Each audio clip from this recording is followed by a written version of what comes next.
এই যে আমরা আয়রাকে নিয়ে বসুন্ধরায় আসলাম এই ফার্স্ট টাইম।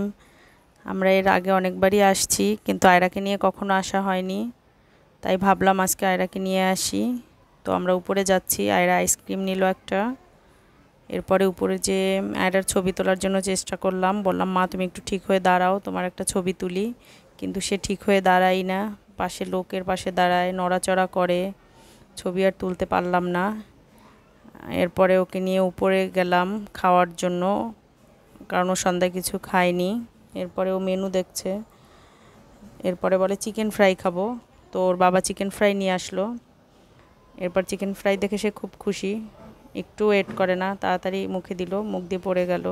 গরম অনেক, খেতে পারছে না, নিজে নিজে খাওয়ার চেষ্টা করে। আমি বললাম আমাকে দাও, আমি খাইয়ে দেই, কিন্তু সে নিজে নিজেই খাবে, অনেক গরম ছিল, নিজে নিজে খাবে, মাকে দিবেই না। এরপরেও খাচ্ছে, ওর ক্ষুধা ছিল, সন্ধ্যায় কিছু খায়নি। তারপর বললো মা আমি সস দিয়ে খাবো। আমি বললাম যে না মা, সস দিয়ে খেতে হবে না, এমনিই খাও। কিন্তু সে সস দিয়েই খাবে।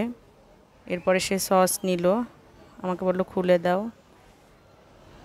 তারপরে সস খুলে দিলাম, খাচ্ছে, ফ্রেঞ্চ ফ্রাই খাচ্ছে। এই